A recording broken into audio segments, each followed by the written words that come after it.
Tonight, we have the number one man when it comes to the business of comedy in Nigeria. Please. Okay. Sorry, go please.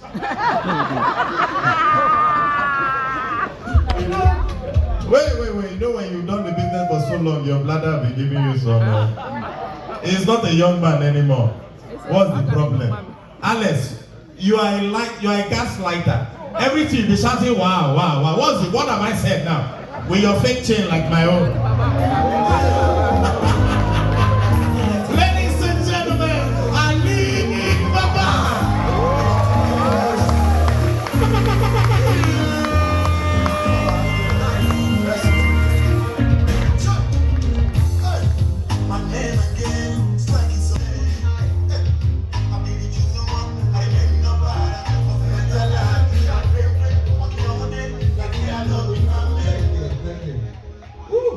For everyone that has performed on this stage. Let's just get some things out of the way. I'm going to do, most of what I'll do today is just going to be comparative comedy. I'll just compare stage. Let's remember, how many of you growing up will remember the day you walk into the living room where your father is watching TV, you take the remote and change the channel? How many of you won't be alive to be here today?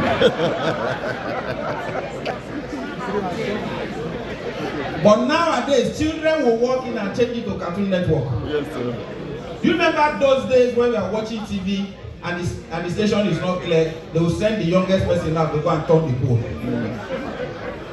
He don't clear. He don't clear. Then it will not be clear. When you walk out, the thing will not be clear again. They'll send you back. Apparently, it's using your blood to be clear. and truly, it is really a pleasure to be here. I've been here before. Wamilin has brought me here before and performed. And I think that you guys are awesome. Tonight, this is a really more exclusive audience. And we're going to have fun. Still talking about growing up. You know, there is a way your parents will call you. You know when your parents come from work? Nowadays, children run to welcome you. Back then, when fathers come, we leave the room.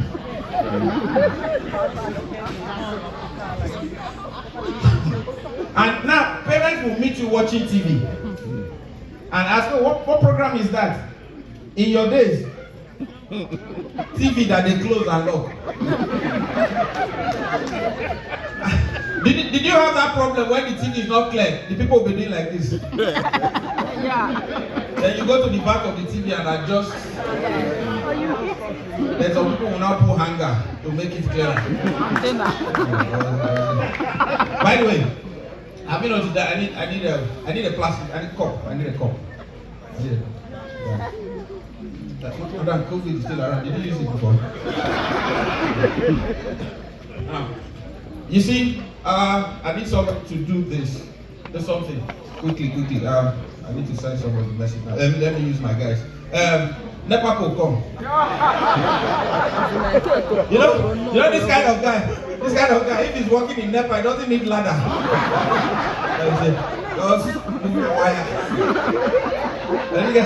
This guy was. Yeah, no. This guy used to be a model in Nigeria. He's still not worried. Look at him. It looks like I'm kneeling down. I need something. So bring. I need just this one. Where you come?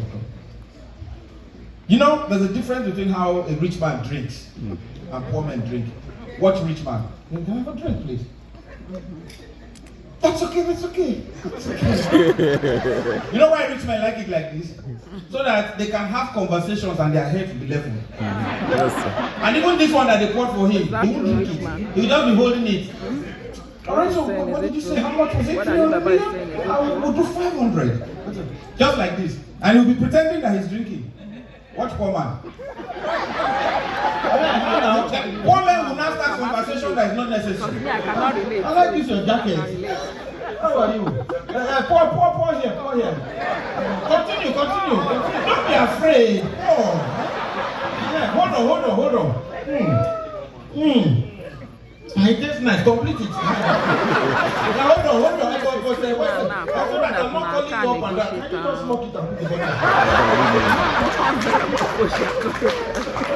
Thank you. What? The way poor men behave. And when poor men have drinks, they can start conversation that is not necessary. This was what they gave us at Adenuga's party. He wasn't invited, though.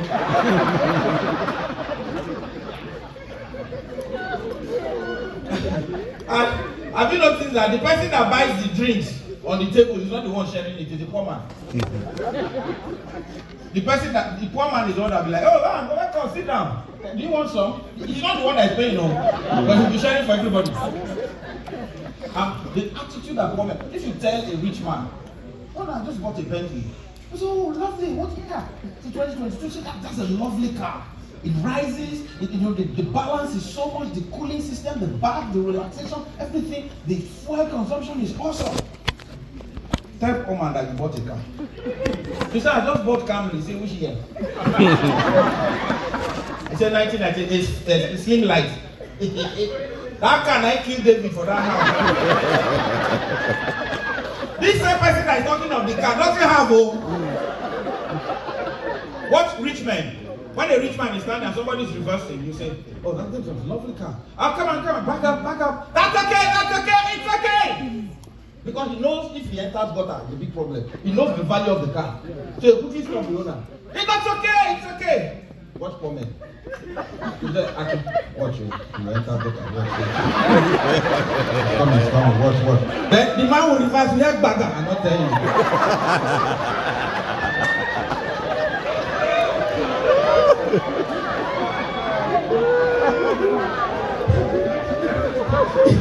It's the same. That's why I say comparative comedy. That's if you see an accident that happens, the way the people react will tell you whether the person is rich or poor.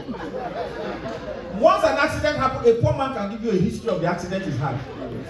Just hit his car, bam, you were 2 weeks, somebody hit this one. But was it not last week? You will not start asking people that. Was it not last week one keke hit this side? Did I not tell you that I had an accident in the office? Somebody was reversing and hit this door and I fixed it. And then one Okada man broke the mirror. Now you have hit this car. Where's your panelita? Let's find a way to solve. But you know, the rich man will just come down and say, what's wrong with you? Where are you rushing to? But look at it. If I get in the car, let's get out of here. See? But poor man, hey. Then, when money gets missing, for a poor man, it's different. For a rich man, he'll be like, oh, I think I've lost my wallet. Let's go. Let poor man lose his wallet. You hear? And when the poor man loses his wallet, first, then he wants to make sure that nobody knows that he's lost something, so that nobody will find it. So you hear, Baba, what is this? He said, are you looking for something? No, I'm not looking for anything. Then he will now raise his eyes and see that some people are about leaving. You hear, please don't go there, don't go there. My wallet. Let me find out. Are there worrying people here? Those of you worrying? Area. Raise your hand, worrying myself. All of you sitting there, the worry people, watch your wallet. You know, if anything gets missing, you can always tell the people that are around you by the way they respond. Yoruba people suspect you for suspecting them. If you lost your wallet and you ask your Yoruba man, did you see my wallet? Do I look like a thief? What is wrong? How will you? Of all these people that say, I'm the one that you came to ask for your wallet. He would think you were suspecting him. Igbo man. Just ask an Igbo man. What, my brother? Did you see my wallet? Igbo man, everything is business. He said, no, you won't buy something. I'm looking for my wallet. Hausa, all their own is Megad work and everything. Just tell Hausa man, I'm looking for my wallet. Well, I didn't see it, but let's search everybody. The person that steal it will still be here. But worry. He said, my brother, I don't move my wallet. You said, don't move your wallet. That brown one.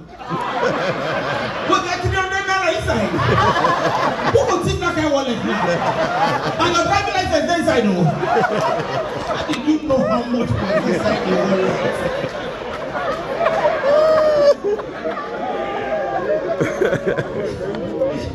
You know, then sometimes let me tell you something. If you're looking for an address, one of the places that I found is that there are some Hausa people, they can live in a place 30 years.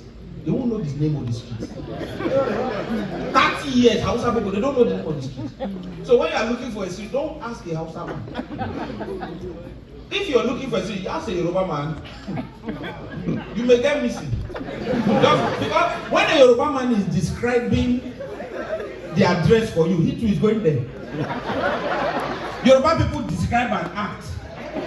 So you say, how do I get to 14 Adebite Street? Say, 14 Adebite Street. When you keep going like this, then you will take right. Then you turn left. Then you now get to this door. Where is this man that is looking for the street? He has left him. I asked one Yoruba man one time, I said, I'm looking for 14 Adebite Street. He said, hey, Adebite Street. The Adebite that I know. The man used to be in Ibadan, but the man has died. Then he will bring it home and tell you, sorry, I don't know. Then you get in your car. As you are driving off, you hear, brother, hey, help me stop that brother, come back. You reverse. And yet come down and say, thank you, sir. He said, hey, you are the one looking for 14 Adebite Street. He said, hey, I just asked my son now. He said he doesn't know.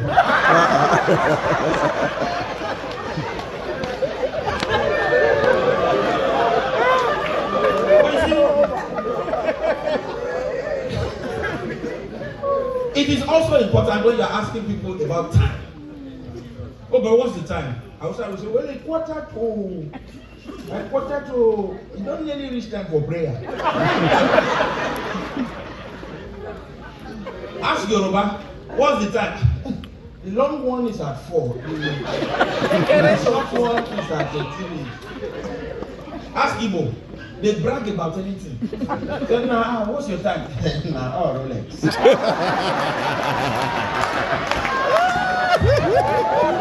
Rolex, blue diamond.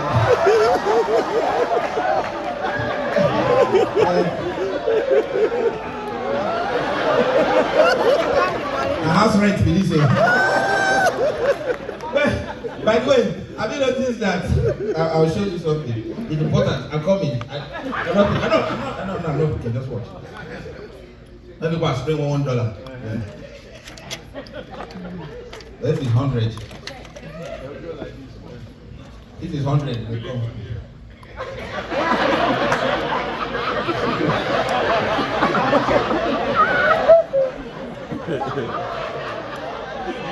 After 2 kilometers. Easy. 100, that's more money. Bring bottle of 100, split like this. And you know, what I also have found out is that money controls a lot of people. Yep. Especially women. I'll explain. He said, yep. Just what, I'll explain. So I have a wife that likes money a lot. At that time, the planes were landing everywhere but the airport. You hear one plane crash in Ejigo, one crash in Ejigo, one crash in... My wife said, you're not traveling again, no? All this place, if they don't have show in Lagos, you're not doing anything. I said, they called me for this. No, you're not going to... I said, well, they said I should come and do Danjuman's birthday. They are paying 5 million. He said, what time is the flight?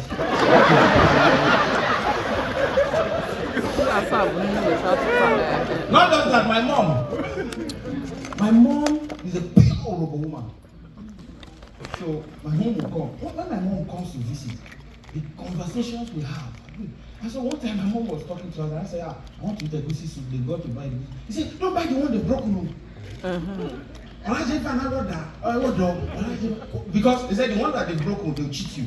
But if you buy the one that is not broken, you can break it and have more. I said, Mommy, this is poverty mentality, just smell it.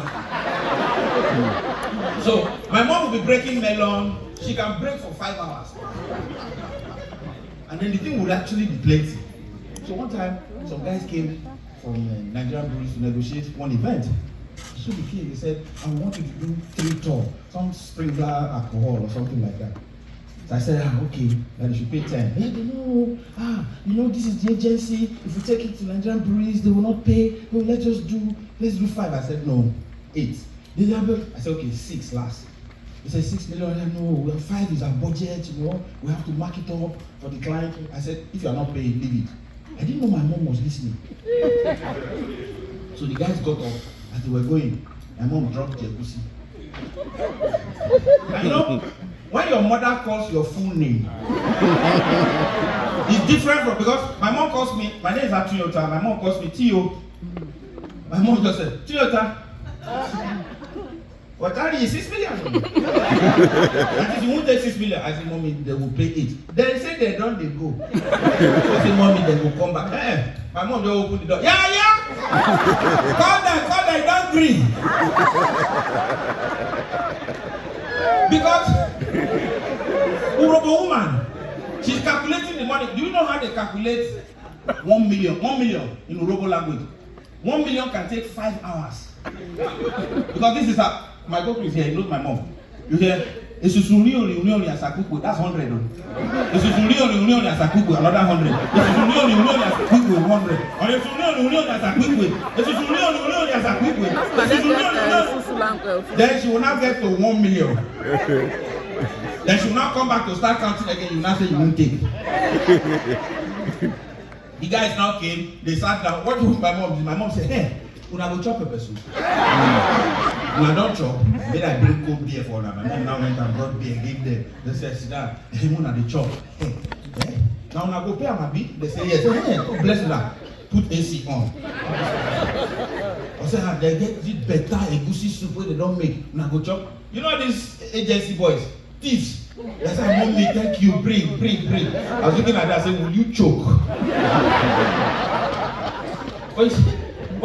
When it comes to talking about money, one thing that I get clear is that sometimes the kind of money they pay us as comedians is criminal. No, I'm telling you. Because mechanic doesn't charge that kind of money. Plumber doesn't charge that kind of money. But we charge it. Told one guy, I said, 2001. I said 2.5. The guy said, please now. And then paid. 2 weeks later, I don't chop money finish. He now called me and said, he has changed his mind. I said, change your mind for what? He said, he's not marrying the girl again. I said, what happened? He said, she's very rude, she did this. I said, let me talk to her. I said, give me a chance, let me talk to her. That's not how marriage works. Marriage is give and take. Yes, sir. Let me convince her for you. The man said, no. I said, look, you give me her number. Let me call her personally. Sometimes it's just small difference. I said, no. I said, no, I must talk to her. In fact, I'm going there right away. If it's because of the money, you can keep it. And if you are getting married again, I'll call you. I said, well, if you say you don't want to marry, what can I do? Option done there.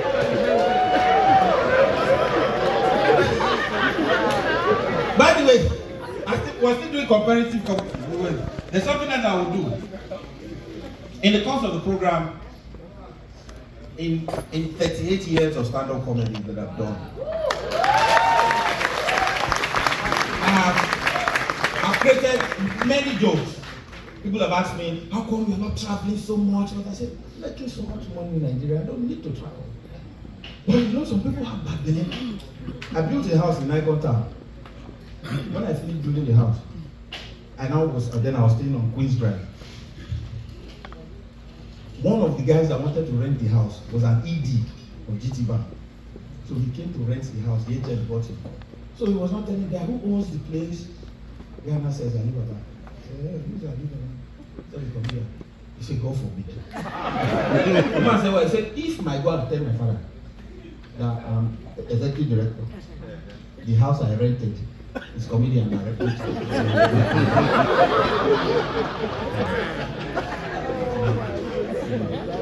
In fact, and the man is Yoruba. Yoruba people do not even think that comedians should charge.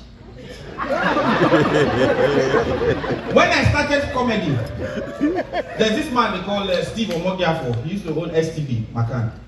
Steve Omogiafo called me to come to a show in Baja Church, Catholic Church, Baja. So I went to do the show. St. Anthony's Catholic Church, thank you, Baja, through Lady. So when I finished doing the show, he had paid me 400 naira. So he brought the other 600 naira to pay me. This is 1993. Oh. So when he gave me the money, the 300, the 400 first, so remaining 600. So when I finished the show, he now said, Ali, thank you very much. I will go and bring the balance. So he went. So when he was, before he came, one man had come to me with IV. The man thought that what I was doing was free. So he said, hey, alright, you are very funny, oh. You are very funny. So this kind of funny that you are, yeah. The sky is the limit.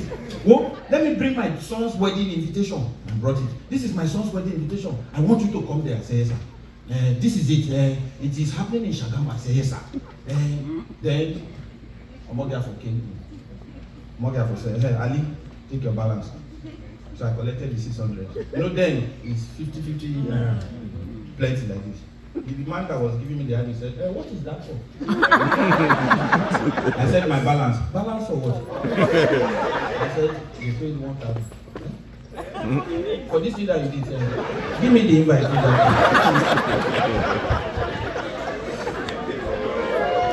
They don't want to pay. There was one event I did for Nigerian Security and Exchange Commission. This man that was, so I'm giving you just history of how we started this comedy thing. This man came, they said, well, you should come and see my chairman. I went, saw him. So when I got there, they said, how much? I stepped up at this time, I was charging 30,000. In fact, one of the people that made me start charging plenty money was Omogiafo. So I was sitting at home, then I was hunting with my uncle in Bamboo. These boys came, agency boys. Femi Odubemi said, hey, bros, we want you to come and do a show for us. I said, how much? I said, 7. They said, no, it's 5 we'll pay. I said, no, 7. She says, 5. I said, no, 6 last. They said, okay. We'll bring you this. So they went and brought 6,000. Because then I was charging 100. I was coming from Ekpoma where 15 naira I perform 2 hours.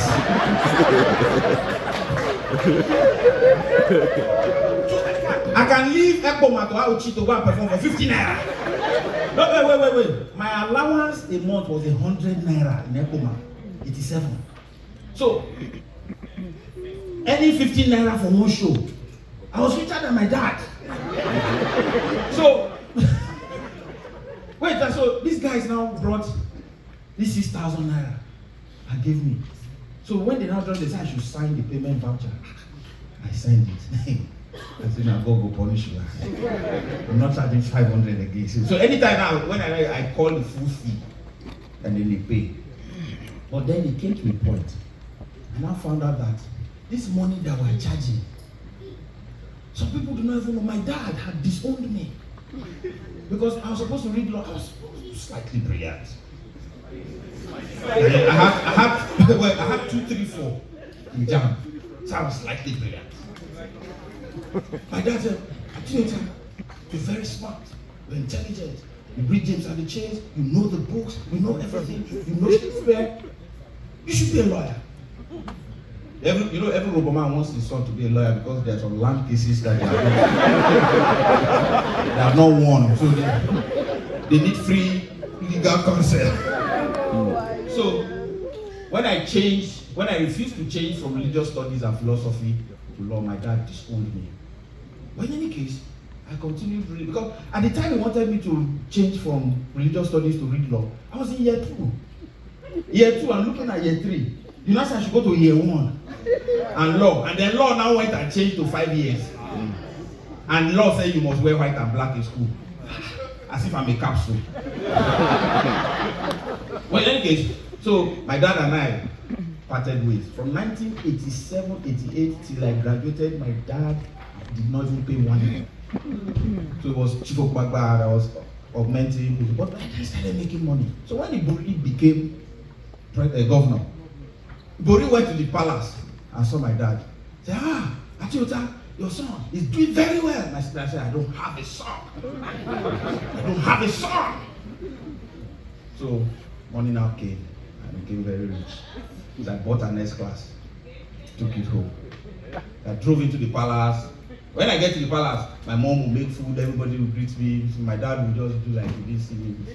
So when we were leaving, we went to the Range Rover, so we parked the Range Rover, we left the S-Class, and I left the keys with my mom and said, give it to daddy, and I'll go with this. So as we were going, my dad now said somebody, tell him to take the car from here. So then I said, no, he said it's your car. And I said, this S-Class. He said, yes. And I said, Alibaba.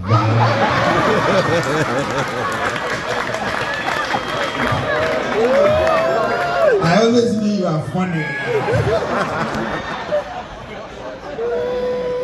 You know, my children do not, well, initially, but now they know. They didn't know that I was charging so much money. They didn't know I was making money. There was one of, in fact, there's some comedians. When I was living in Ikoyi, comedians will come, you know, they see the house. Even some of the comedians used to think it was my wife, you know. I knew it was going to laugh. Because some of them will not say, they'll come, they'll look at me and say, how much are they paying on mail? I say, 5 million. A month? I say, yes. And you know, when they charge that amount for one show, I say, yes. Must be hold though. So a lot of them get gingered and I inspire them. But you see, the big problem is my children did not know that I was making that kind of money. Because I always sit at home. But my wife will wake up 7 a.m. She'll go to work. She'll come back 7 p.m. So one time they will meet them. You know, meet them, they'll say all through the week. So my sons called me and said, Daddy, what do you do for a living? I said, what kind of nonsense question is that? I said, because you don't go anywhere. Mommy wakes up, goes to work, you just sit around, and then in the evening you wear good suit and go out. So I was thinking, I said, what are the nonsense questions? Don't let me hear that. I said, and if you guys continue this line of questioning, you are not traveling for summer. He said, as if you are the one that will pay.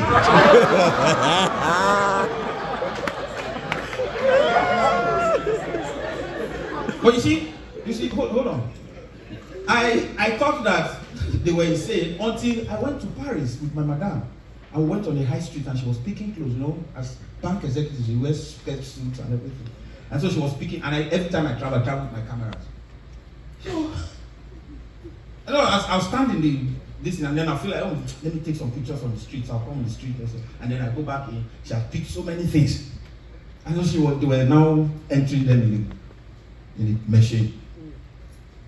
And then the woman got interested because of the volume that she got. Said, what do you do, ma'am? My wife said, I'm a banker. I said, commercial, private banking? My wife said, oh. I said, oh, really nice. And what level? My wife said, executive director. She said, ooh, that explains this. Yeah, okay, and who is he? My wife said, my husband. Oh, sorry. I was looking at her like, I'm really anyway, so my wife calculated everything.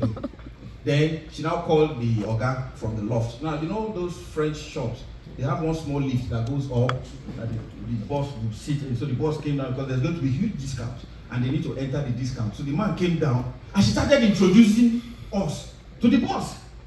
He said, oh, monsieur, je voulais tout ça, madame, un bancard. La tribu de monsieur voulait say, so the wife is a banker, the husband, he do nothing.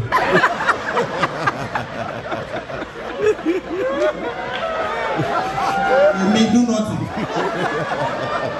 And my bag was on my shoulder, so I was waiting for the punchline.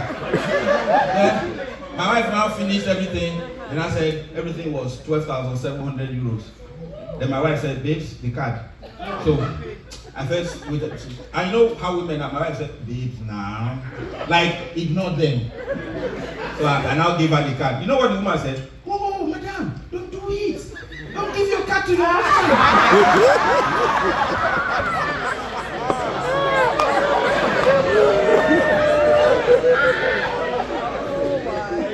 Now, back, it's really very interesting. But when you talk about people that didn't know were charging so much money, one of them is Obasanjo. Yeah. Obasanjo did not know, because when I started making money in stand-up comedy, from 89, 89, 90, 91, 92, 93, 94. By 95, he was in prison.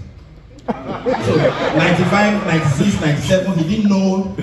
So the last memory he had was Jaguar, Papilue, Samanja, Zebudaya. Yes, sir. So when he now came out of prison, 1999, he had become president. So they were inviting me to the villa. So Bode George will invite me to the villa. So I go to the villa, perform, everybody will be happy. And Baba now fell in love with me. By the way, Baba is one of those ones that doesn't know how to laugh. If Baba is laughing, anybody to his right is in trouble. One lady is doing it here, and I look at her, this lady. She's grabbing people, see, as she move hand. Those kind of people don't sit next to them. That's how one woman was on the flight. I heard that she was the pastor's wife herself. She was scared. I was trying to grab her something. She grabbed me somewhere. I said, Madam, that's not the chair. She said, let go land. I said, what will land where? You want to hold me like this, they will land? And those people that are afraid, if they hold something, until turbulence finishes, this woman grabbed me and said, blood of Jesus. I was saying, blood of Jesus, blood of Jesus.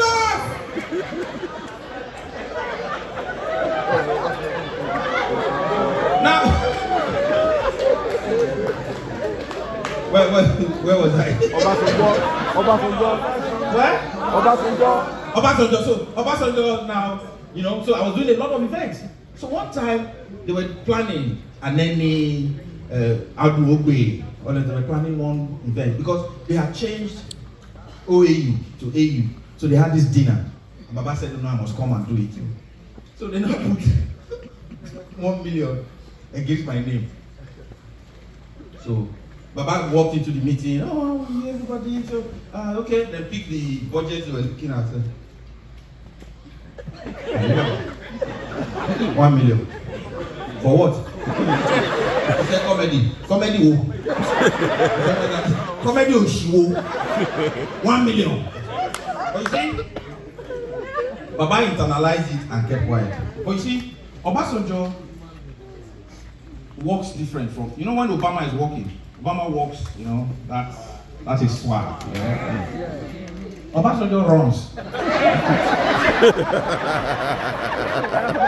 So Baba was coming to, so the podium was there. Baba was walking towards the podium. Baba was coming like this. And when I walk in the villa or any of all those, I use the commercial voice that makes them pay money. Your Excellency, distinguished ladies and gentlemen, please welcome His Excellency, the President of the Federal Republic of Nigeria, General Olusegun Obasanjo, retired. Please give him a round of applause with other visiting heads of states from Mozambique, Uganda, Kenya. Now, all of them were behind him. As Baba heard my voice, Baba just looked up. Baba said, ole, ole, ole, Now, the other visiting heads of state thought it was a form of greeting. And they too went, ole, ole, ole.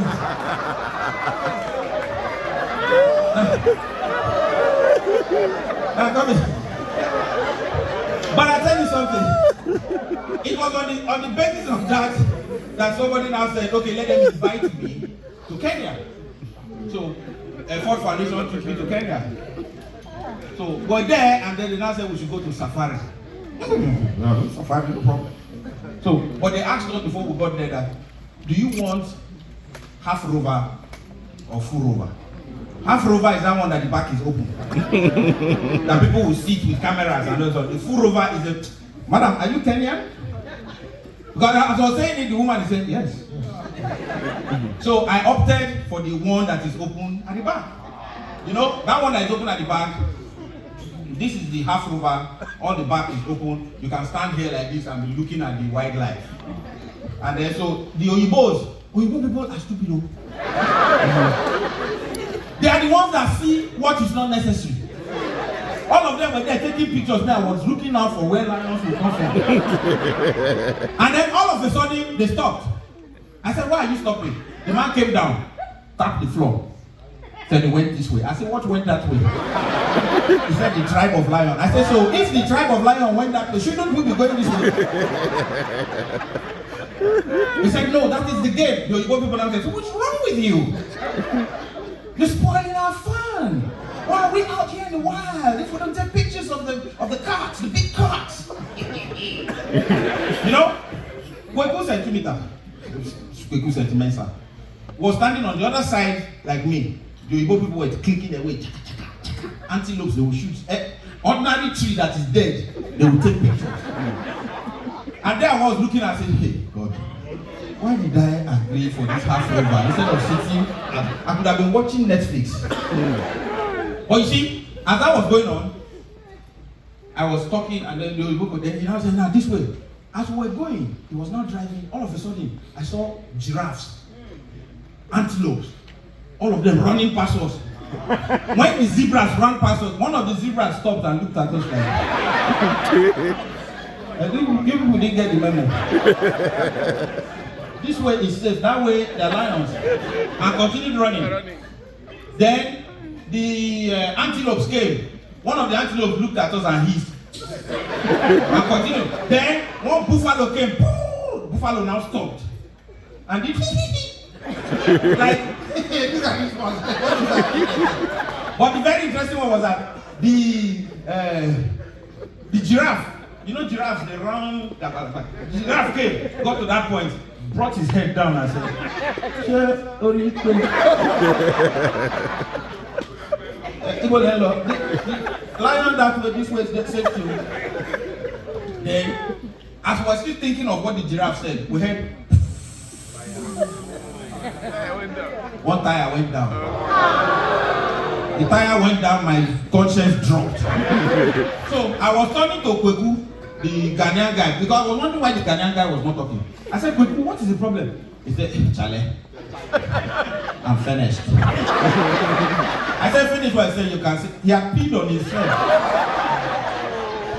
So, I was not thinking what to do. But you know this Mobutu, that was our driver. He was very fast, came down, brought this monkey jab. There's this monkey jab that stands like this. He put it in the Land Rover. Shack, the thing was off. Remove the tire, put it, lock it. And I said, why? He said, because dusk is coming, we need to hurry up. I said, why? He said, well, I said, what if we have another flat tire? He said, don't worry, we're safe.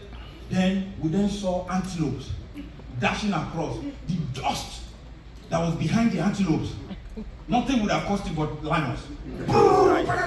One of the lions stopped, looked at us, and said something like, pray we catch one. If you don't catch anyone, we're coming back to you. Oh boy.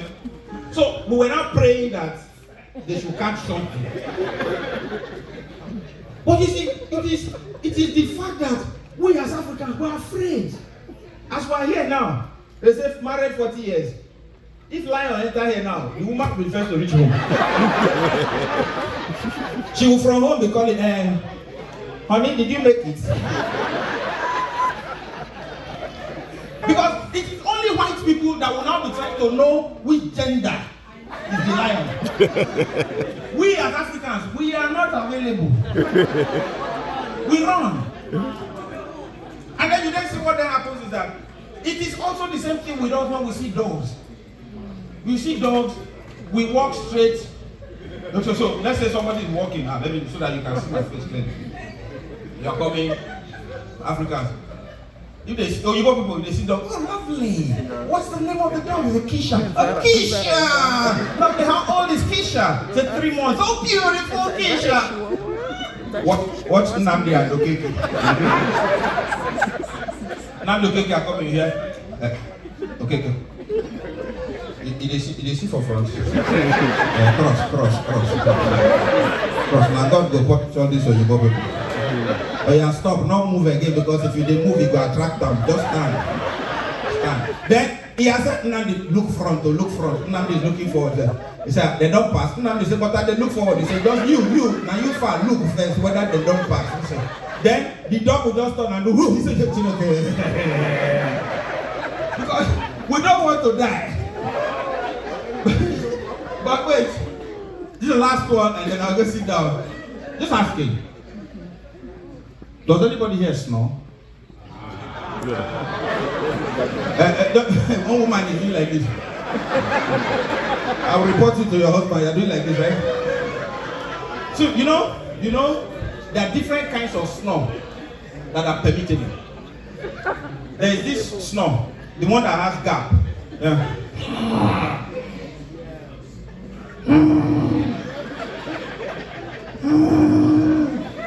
Then you have the secondary snore that doesn't give break.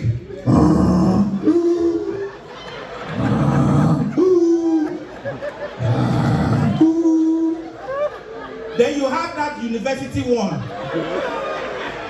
They snore and have conversations in between. You hear?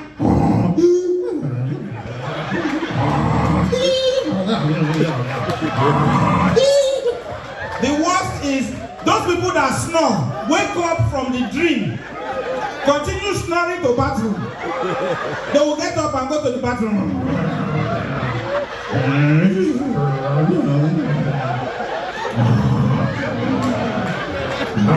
Thank you, ladies and gentlemen. It's been a wonderful God bless you.